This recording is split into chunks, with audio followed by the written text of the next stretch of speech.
With respect to pensions, the situation varies a lot from country to country. Over the longer term, large increases in pension expenditures are projected in countries that have not substantially reformed their traditional pay-as-you-go system, countries like Belgium or Luxembourg. But in many other countries, despite this fast-aging population, increases in pensions are going to be more limited. But there is still an important need for pension reform. So I think it's important to think a little bit of what are the options for pension reform in the public sector. Our preferred option is an increase in retirement age.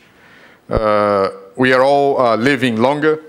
In fact, life expectancy at the age of 65 is projected to rise by about 1 year per decade. So a number of European countries have already started to face this challenge. You have seen that in France, despite massive protests, there has been a gradual increase by 2 years in the minimum retirement age to 62, and in the fully pensionable retirement age to 67. But only about half of the advanced economies have so far planned to increase the retirement age in the next decades. And our estimate is that a further increase of 2 years in the retirement age in the next 20 years would suffice to stabilize pension spending at the current levels in the advanced economies on average. And the good part about this is that higher retirement ages are pro-growth. They mean that as we are living longer, we are going to have longer working lives, higher earned income, and all that would help to boost consumption in the short run and to increase output in the longer term. There are other options for pension reform, like raising contribution rates or cutting replacement rates. I think these options would be more attractive in countries where benefits are relatively high or contributions are relatively low. But in many countries, the tax wedge is already high, near or above 50% of total labor costs. So if you go for one of these two strategies, we have also made calculations, and the stabilization of pension spending at the current level for the advanced economies on average would require either a 15% across the board cut in pensions or a payroll hike in pension contributions of about 2.5%. There are still other avenues for reform, and this includes providing financial incentives for senior employers to work longer and therefore to contribute longer, possibly by offering them higher pension benefits for the postponed retirement.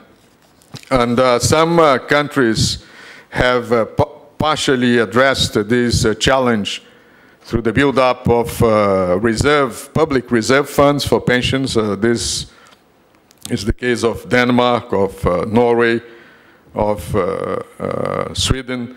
And I think these public reserve funds have a number of benefits. They can take advantage of economies of scale involved, for instance, in terms of risk pooling, and they can have more administrative efficiency. Of course, it's very important to ensure that management is transparent and that investment strategies are transparent, that there is clear accountability and strict guidelines to isolate investment decisions from inappropriate government interference. But pension in the public sector alone is not enough, and there is an opportunity to improve private pension funds. In fact, in Europe, the size of privately funded pension funds remains relatively low compared to countries such as Australia or Canada or the US, where public pension systems are largely focused in providing a basic pension just to avert old age poverty. Public pensions account for less than a quarter of total income of high-income pensioners in Canada, in Australia, and in the US. But here in Europe, even for high-income earners, public pensions account for about 3/4 of total income. So this points to the importance of stimulating a greater use of private pension funds. To some extent, this will follow naturally from the reduction of the generosity of public pensions.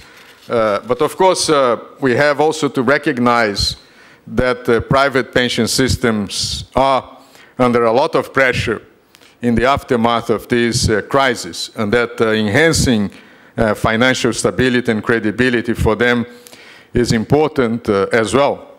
The viability of private pension arrangements has deteriorated, and there has been a significant decline in coverage ratio of company pensions in a number of countries. So I think it will be important to recognize transparently this deterioration so that measures can be taken to gradually make for adjustments. These could include either later or lower payouts, or it could include, for instance, a review in the procyclical nature of some solvency rules, which allow for very long contribution holidays, and also excessive large amortization periods. Another change is to reduce artificially high and rigid discount rates, which sometimes are used by the providers to bet on the residual value of assets. And certainly, asset management strategies, which I think will be discussed here this afternoon, needs also to be improved and to be more transparently monitored. There is always the temptation to respond to the low returns after this crisis by seeking the highest risk-adjusted return allowed by the regulations. And certainly there is some scope for doing that, but we should not forget that strategies that are based on market timing could also be dangerous. Another thing that could be done in private pension funds is to improve oversight and transparency, to develop more efficient forms of risk sharing.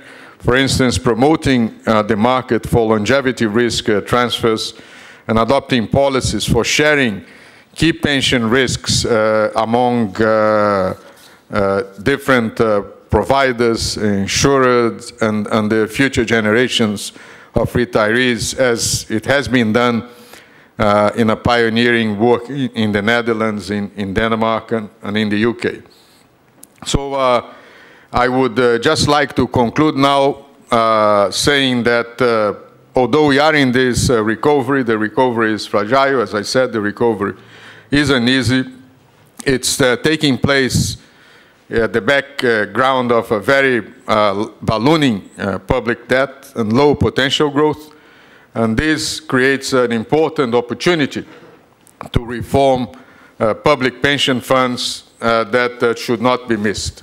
Thank you very much for your attention.